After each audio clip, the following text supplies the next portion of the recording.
Ember Shieldbreaker, and we're very happy to see that. So now, play our Mountain, equip the Embercleave, and definitely just swing with the 1 because Trample, First Strike, damage with Death Touch is a beautiful thing. And we're still holding up Breakout melee as well, which is pretty interesting. So I sack the Selfless Savior. In response, I decided let's go ahead and just target that Alpine Houndmaster so that way my Paragon lives. And now they got an empty board. We have a big board. This is what this deck wants to do. When it gets to be on the actual play, do some really nasty things there. How's it going, y'all? Titan Smash MTG here, and today we're back at it some more MTGA standard action. This time we're playing some Rakdos Aggro. This is a homebrew of my own.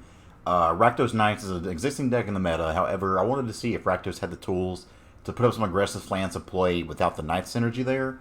So while you lose out on that synergy of Knights, you lose out on Tournament Grounds for the mana base. You get creatures like Rotting Regisaur, Spawn of Mayhem, Demonic Embraces to make those Regisaurs fly. Dreadhorde Butcher coming back now seems pretty good in the format with Temur Elementals. Because if they stomp it and kill or something like that, a lot of times they have a bunch of 1/1s or 3/1 Brazen Borrowers you can kill. But basically, we're just playing a really aggressive Rakdos deck that hopefully on turn 4 can still do some cleave action and get things killed. Blacklance Paragon does a great job of holding an Embercleave. Demonic Embrace with a Dreadhorde Butcher is nice because you still get that flying damage to pump it up. And if they kill it, it still gets that extra power to do some damage to someone. So really nice there. Overall, I'm pretty excited about this one. Now, again, this is post-commentary. I've already played with this one. But I wasn't actually recording myself, my face. And you don't want to just, sorry about that, you don't want to just see my gameplay. You want to see this. So, let's take this into ranked, see how it goes. Let's go. Before we do, don't forget, I got merch now. Link in the description below if you want to support me directly. Very cool if you do. And if not, that's cool too, man. Thanks for watching. Let's go. Alright, so first game of the day here against Guicho. We will be on the draw, but we have a solid hand here. 2 openers. We have a 1-drop and a 2-drop. I mean, this is curves beautifully if we can hit some lands. Gutterbones from the opponents. This is either Mono Black Aggro, possibly Knights, or maybe a Rakdos Sac deck, which we don't want to see. Mountain for opponent. Priest of the Forgotten Gods. This could be Mono Black. It could still be Rakdos Sac, depending on what they have here.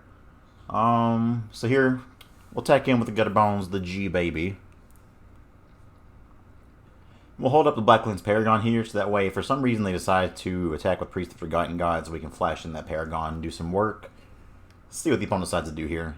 Archfiend's Vessel coming down, so you don't usually see that one too much anymore, but okay, only 2 lands for him, it appears. We could block this Gutterbones, but then they just sack it. That doesn't make a lot of sense. Priest of Forgotten Gods, sacrificing creatures. Our Gutterbones will go goodbye. You hate to see it. Now they got that Archfiend's Vessel in the bin where they want it to be, which is pretty spooky. They use the remaining 3 mana to put the Lures in the hand and play a land. So we'll flash in Blacklance Paragon here. Hope to hit a land. If we get a land, we might be in this. If we don't hit a land, it's going to be pretty rough. And we miss on lands. Now, Fervent Champion, not the worst thing to hit, because that does allow us to play 2 different 1-drops. And against Priest of Forgotten Gods deck, obviously you want to be able to get things on the battlefield as wide as you can. And we're still swinging for 3, 4, 5, 6, 7 damage. Get them down to 11.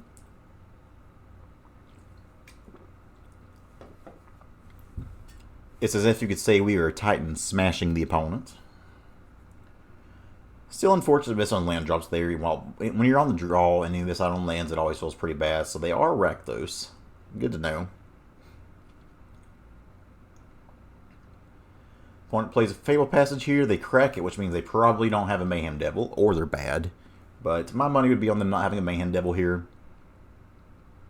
Dreadhorde Butcher coming down, which is pretty spooky, because if they have another creature they can play, oh gosh, it's so bad. It's so bad.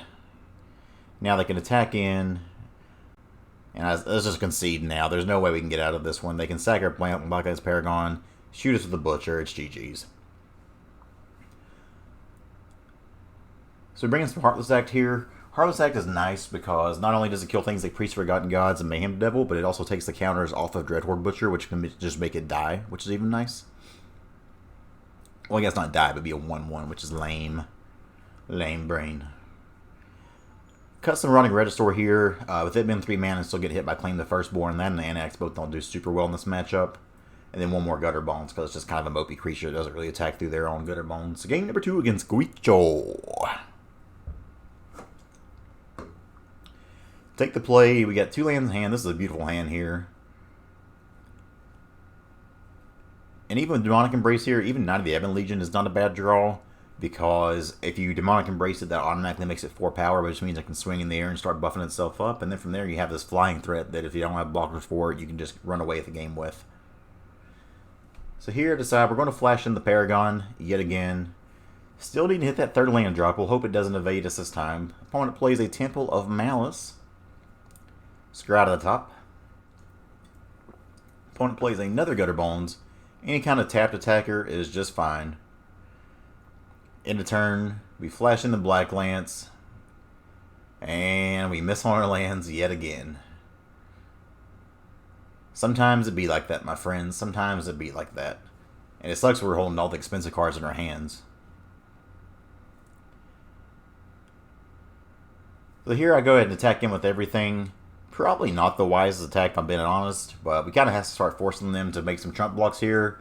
Or else if they draw some other stuff here, we're just in a real bad spot. So we get their Gutterbones out of the way. We lose a Knight for it, which does stink. But again, we're missing lands. We have to put the pressure on them. We can't just sit and wait around, y'all.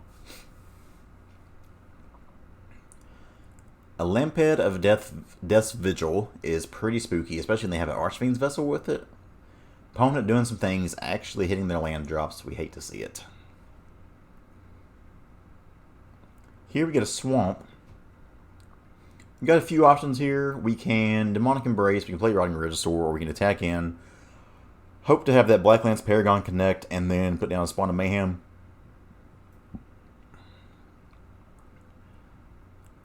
So I decided we just embrace the Paragon, because that gets them down to 7 right there. And then the next turn, if we can get this down once again, get that Spawn of Mayhem down where it pings them for that last point of damage, perhaps. They got a lifelink here right now, though, with the Archfiend's Vessel, so things are spooky. Just such a rough matchup here. Now, luckily, opponent goofed a little bit here. I don't know if they forgot that Fervent Champ has First Strike.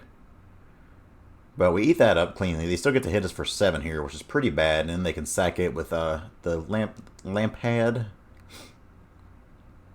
Also, you have to excuse me a little bit nasally right now.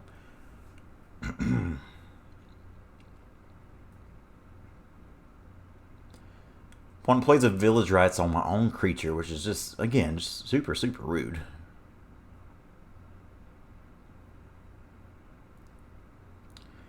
Temple of Malice coming down yet again. Scry to the top yet again.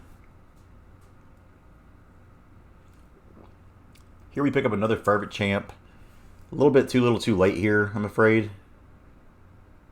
I said, let's just try to attack in for 1, and then maybe get the Spawn of Mayhem down. Just try to give ourselves multiple avenues to be able to kill them next turn. Because what we're doing right now ain't it. And Spawn is nice because it can't be claimed the firstborn. They kind of have a hard time dealing with this one if they're able to ping something down with that Lampad. I think Lampad could hit the face. I don't honestly remember because nobody really plays that card. Castle Lock waiting for opponent. Here I'm just praying, tap out, don't kill my Spawn.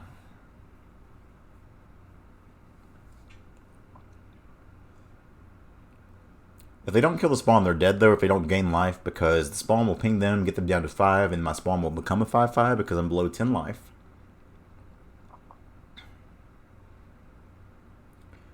Priest coming down, 2 more cards we don't know of. So far, nothing too spooky right now. Opponent finally decides, let's move it on, and they pass the turn here. Still, again, a little bit spooky because they're at 5, and it sucks because we don't really want to pay this 3 life for the Demonic Embrace, because if we do, they can sack things with the Priest of Forgotten Gods, and it's just a game that's a little bit too dangerous for us to be playing. Still missing on lands, so we still can't cleave. It's been some pretty bad luck for us here so far, but we're trying to fight it out here.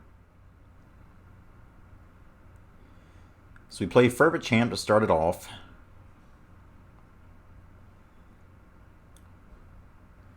Go to all attack here, kind of force them to have something. Now, obviously, they can block with the Lampad and kill one of our Fervent Champs, but we got to put them in a position where they can't really just do much here. So as these block stands, we're still in an okay spot right now. Again, would have loved just being able to have another land so we could just Embercleave on the Spawn of Mayhem and been good to go.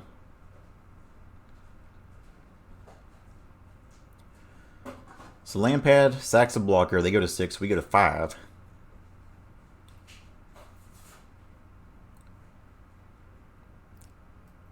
Alright, it's a spooky one. Feeling pretty dead here, but feel like we might as well try it out and see if we can survive this. Again, they've got to gain some life, which they can with the land pad. But we're at 5 life. It's so easy to kill us from here. However, they just have 2 power on board. Playing an Ember Shieldbreaker makes me very happy, because that means maybe they just don't have it after all. Sack 2 creatures, Fervent Champs, the easy sacrifice here. So we go to 3. They're still at 1 though. They have to have drawn something pretty nice here with those last 2 cards. And we get there. Probably different ways we maybe could have played that one, but again, it's just so hard when you don't hit your land drops. No sideboard changes here for game 3, so let's take it to them. We finally have more than 3 lands in an actual game, so we have to keep this. And the open hand's not the worst either. We have the Gutterbones and the Dreadhorde Butcher, which ain't that terrible.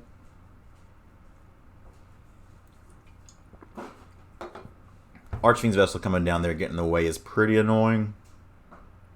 They play a tap land. Pass the turn. Looks like they have a Village Rites held up more than likely. And I don't want them to use that, so I decided let's go ahead and get this Dreadhorde Butcher out and kind of force them into blocking with it. That way they don't get that card draw. Because they kind of know they have to block and kill this Dreadhorde Butcher, or else it just gets a little bit out of control in these decks. The Dreadhorde Butcher on 2 when they have things like Mayhem Devil or a Priest Forgotten Gods out is pretty scary because they can ping their stuff down and kill it after a while.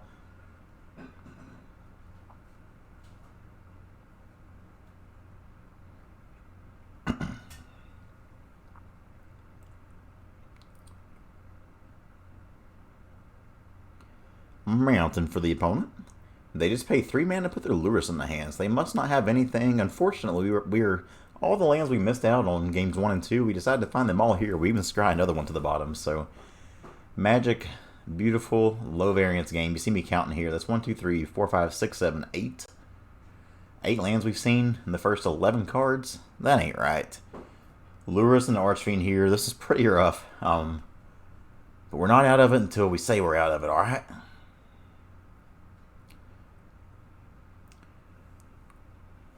So here we play the Knight of the Ebon Legion. We can still hold it back to activate. But not looking good for us. And they have a 5/5 flyer in there. That's a 4-turn clock. So opponent hits us down to 15. What's the follow-up, my friend?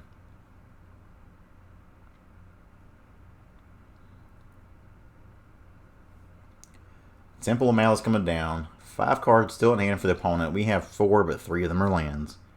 The good news is we can cleave next turn, so we like that. Shieldbreaker coming down, because once again, I think Shieldbreaker is just such a bad answer for Embercleave. Like, if someone Embercleaves you, you're probably already dead at that point. But what do I know? I've never played an Embercleave before. Here we just play a Swamp. We can still play Knight of the Ebon Legion, attack in, and then Embercleave. So we do it this way first, just in case they have that instant speed removal. Here I have a decision to make. I can put this on the Knight of the Ebon Legion, or I can put it on Gutterbones to make sure they both survive. It's a lot better on Knight because you can pump it up, but I can always change that to instant speed later on. So I decided to go with the Gutterbones here. Just get that Ember Shieldbreaker down.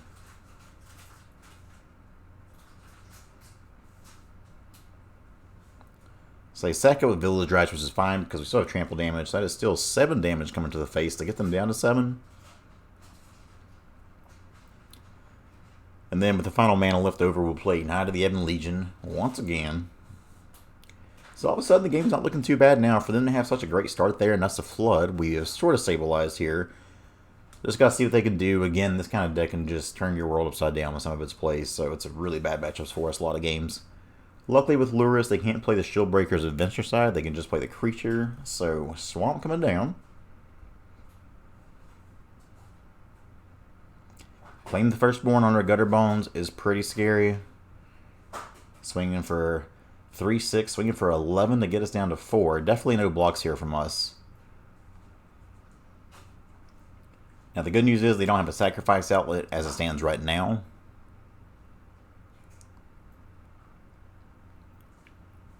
Opponent reading the cards all sneaky like. So they do the Village Rites to sack our Gutterbones. No surprise there. Luckily, we still get our cleave back. Here, I'm just hoping they tap out, because if they tap out and have the shields down, we just equip this to our Knight of the Ebon Legion, pump it up, GG's. So Priest coming down a little bit too late. An Ember Shieldbreaker, and we're very happy to see that. So now, play our Mountain, equip the Embercleave, and definitely just swing with the 1 because Trample, First Strike, damage with Death Touch is a beautiful thing. So opponent, they can block however they want here, it doesn't matter.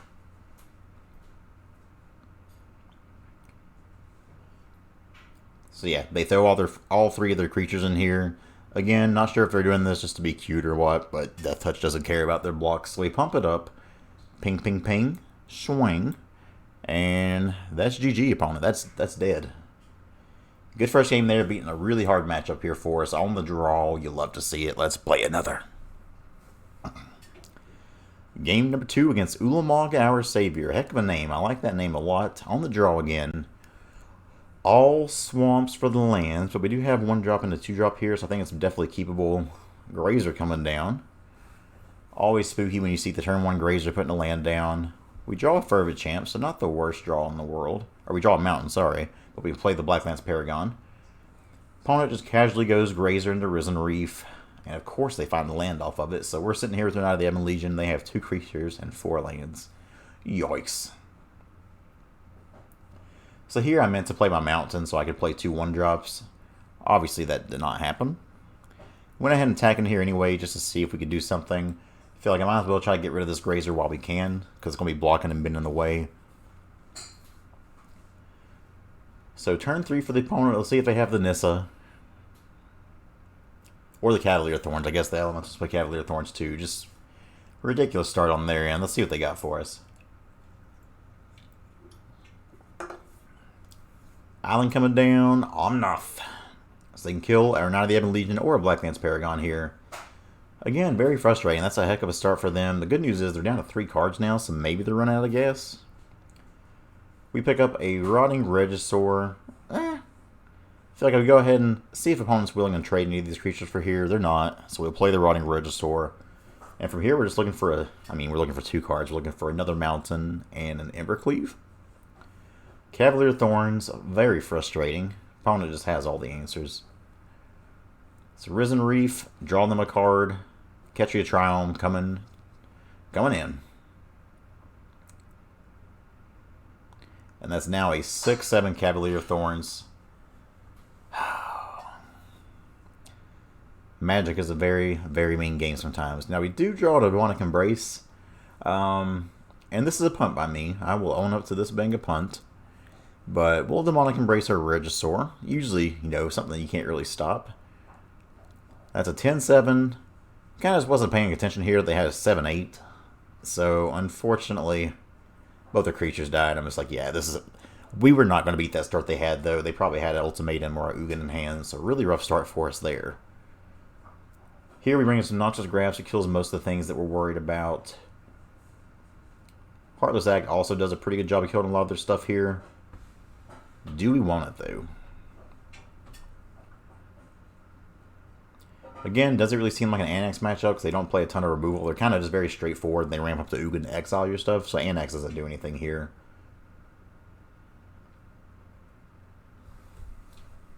Finally, we do bring in the Heartless Act. Take out the Bonecrusher Giant because Stomp's not super effective, and the body of Bonecrusher Giant is just not really enough to attack through stuff. So game number 2 against Ulamog, our Savior. I will give them credit for at least being on brand with that name. Opener here is real nice. Turn 1 we play Gutterbones. Turn 2 we can play a Mountain to play Gutterbones and Fervent Champ. Though we could also just play a Temple and ensure that the turn 3 we have Spawn of Mayhem ready to come down. So that's actually what we do here. We play the Temple. Now we did have an untapped land on top, so that hurts a little bit, but it was only that would have left us at 1 black sword, so we actually couldn't have done the spawn play. So it was actually smart on our end. So another Gutterbones coming down, swing for 2. See if we can avoid the opponent going for us into another Grazer in the ramp. Leafkin Druid, not quite as spooky. Got a few different things we can do here, but I think just getting the spawn down is the way to go.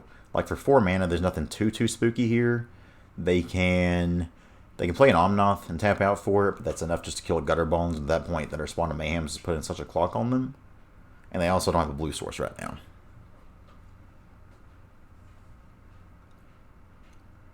So another Leafkin Druid come down. We are absolutely thrilled about that. And they play a Ketria Triome. Ping the opponent a little bit. Here, pretty obvious play is just to play the Fervent Champ, hold up Noxious Grasp. No Knights here, so Fervent Champ doesn't get the honor of pumping anyone. But we have to swing, hit them down to 5, get them down to 10. Holding up removal here, we're in a pretty decent spot. So now opponent has 5 mana, 6 with the land. They can play a Cavalier of Thorns here, which is annoying, but not the worst thing in the world. So Cavalier of Thorns comes down. Figure, let's see what they hit here first, and we'll go from there as far as what we want to do.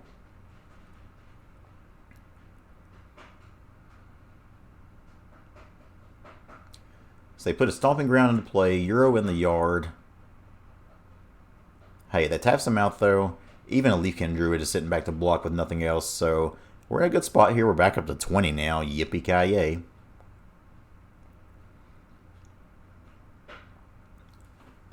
And they choose a Flame Sweep. Let's see if they actually put that on top. They don't. I'm about to say, like, a Flame Sweep just feels pretty bad from here. The land situation in these games has been really odd. It seems like we're just getting stuck at 2 lands, or that's all we seem to be wanting to draw.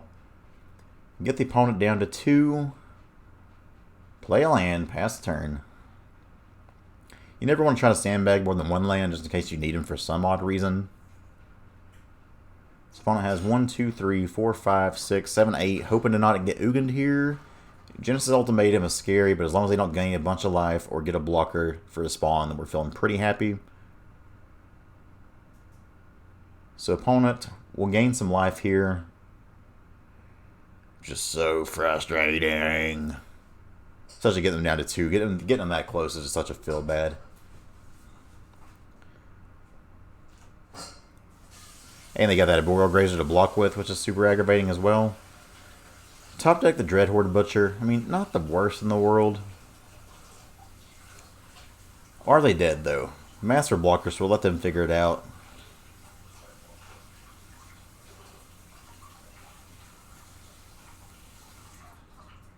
Get them down to 1. Just wishing there was some way that we could sack that Dreadhorde Butcher now. Play the Gutterbones again. Play our land, because we play whatever we had. Sad thing is, they can go like multiple Euros now and just gain so much life.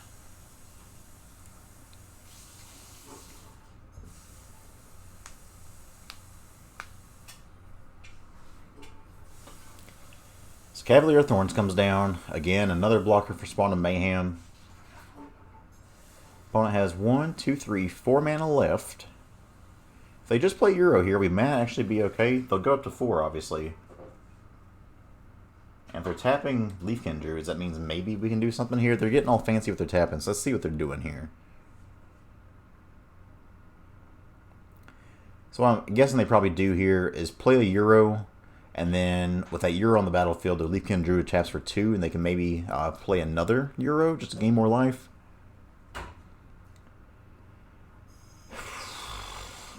Such a frustrating card.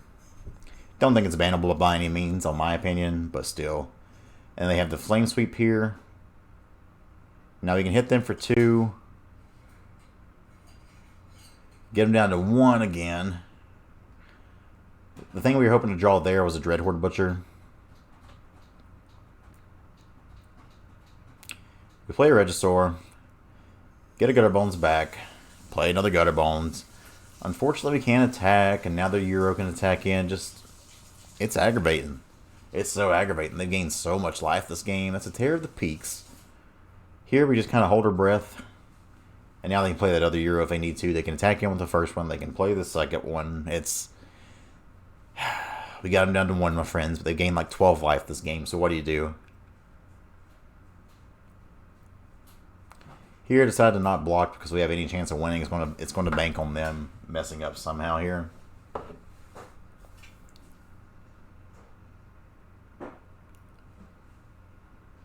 Opponent playing this well, though, with their tapping the Leafkin Druids. They are expertly tapping that mana. Hate to see it on our end. So that is 0, number 2 for the game for them. That brings them up to at least 12 life. Terror gets to do a casual 6 damage to something. They go ahead, take out the flyer here. Just honestly rude. And then they finished it off with an Omnath. Yeah. I was pretty mad about that one, but it is what it is. So 1-1. Let's see if we can finish it off yet again on the draw. That's on the draw all 3 games, by the way. We've had some moments where the game has been pretty even about that, but for the most part, it's felt like it's been pretty lopsided yet again. But that's how it goes sometimes. So Tithe Taker leads me to believe this is either Mardu or Boros Winota. So unfortunately, we can't flash in the Paragon since they have the Tithe Taker, so we just got to swing here. Offer that trade. Again, it feels bad offering these trades here, but it's nice to get that Tithe Taker out of the way.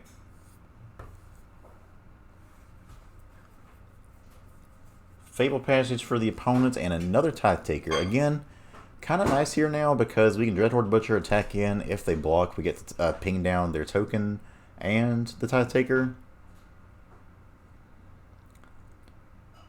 We got a handful of gas, so we keep the land on top. Dreadhorde Butcher coming down. Once again, we'll swing, see if they block or not. They do. So this will still leave them with one creature that's non-human here. So if they go and just slam Winota down, we could be in trouble. But sometimes you just gotta believe. So let's see if the opponent's got it.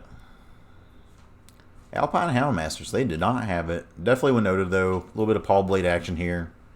Not played Pawblade in a while. Not really seen it much on the ladder either. So kind of curious to see if it's still a thing or not.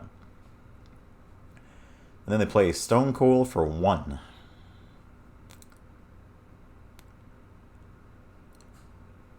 Figure we're dead to Winota. Should they have it anyway? So I'm trying to decide if I want to hold up Double Stomp or maybe just play Anax and Knight of the Ebon Legion. We got a few things we could do here. I could play Bone Crusher, or I could play Stomp and then hold up Blacklance Paragon. I feel like we're better off getting a bunch of creatures on the battlefield, so should we draw in an Embercleave, we can get over them, because that's how we're going to beat this deck right now, is hope they don't hit Winota. So here we're just trying to hope they go to attack mode, so we don't have to worry about anything here. They do. And they even swing with the Houndmaster. Curious if I want to trade here or not. So I had no blocks for now. I can make my Anax a little bit bigger and better. Faster and stronger. Get it? That's a swamp.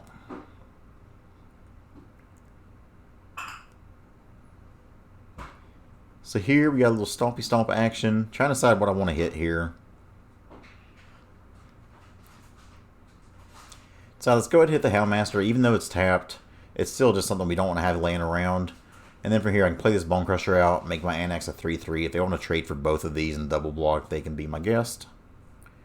Get them down to 16. Once again, just praying they don't hit that land and don't have the Winota. Getting pretty lucky here, though, I'll say, because usually they just slam that Winota on 4 and it feels awful. But y'all see me play enough Winota and whiff on Lord knows how many triggers, so I think it's a little bit deserving when other people have bad luck against us.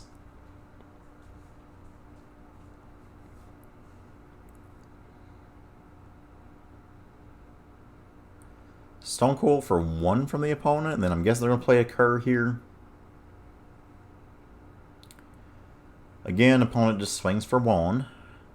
Another Blacklance, not quite what we wanted to see, not the worst thing in the world. I feel like for now we just kind of force it, go to attacks, make them think we may have an Embercleave or something. If we had an Embercleave, boy, they were dead.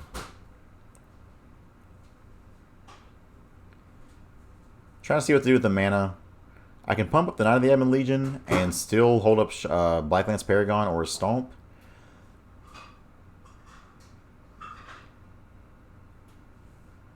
For now we decided, let's just get rid of this Watchdog.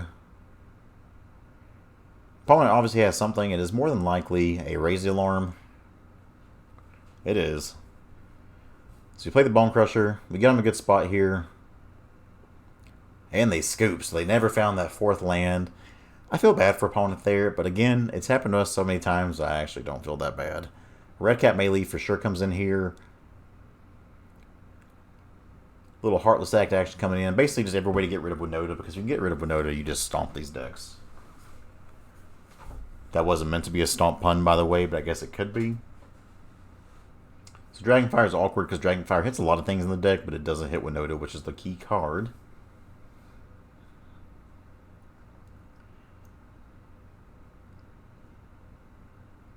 So Annex come out here.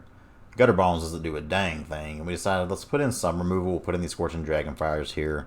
Basically, just want to be able to have big old blockers for them, and then have removal to answer all their threats here. So game 2 against Spicy Betran. Hopefully we end it off here with a little bit of 2-1 action. It's like the same hand as last time with these Paragons and Dreadhorde Butchers.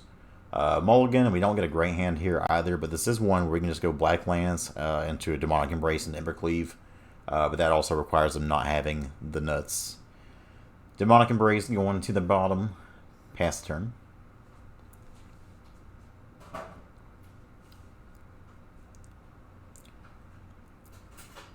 Opponent plays a card. Here we'll play our mountain, pass the turn. We got plenty of lands here. We got 5 lands already, so we're set there. I could flash in and block. Decide not to do that. Selfless Savior, quite annoying. Another Selfless Savior, quite annoying. So they got 3 creatures on the battlefield here now. Now, unfortunately, me blocking anything isn't really going to accomplish much here. So I figured the best thing to do is just to shock in, Demonic Embrace, make this a 6-power flyer. So this way, next turn, if they don't have land to Winota, and that's 2, they only got 3 cards left, so the odds are kind of small. We get them down to 14 here, and then the next turn, we can't even Embercleave next turn because that math don't add up, does it? Either way, they got land number 4, Glass Casket, so still no Winota for them. But we can also play Knight of the Ebon Legion and Demonic Embrace, so we're slowly getting towards our goal. Opponent didn't pump there, so a little bit curious of what they got going on.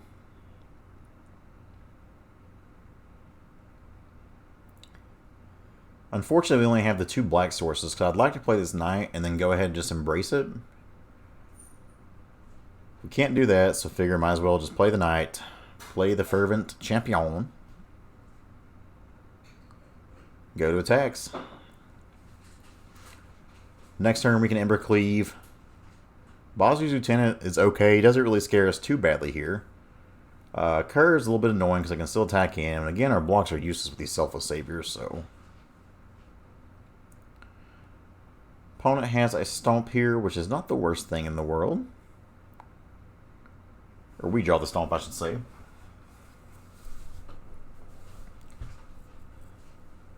So here we decide we can Demonic Embrace on the Knight of the Ebon Legion. That's such a weird interface, by the way. We have to pitch something here. And the way we win this is by Embercleaving them to death. So that takes us down to 9. Attack in with the Knight of the Ebon Legion. Next turn, they will be dead if they don't have a blocker. And I think watching this back now, probably could have ditched that Embercleave because I have them dead in the air anyways. Well, I guess I don't. I have them down at 1, so maybe I'm actually really smart.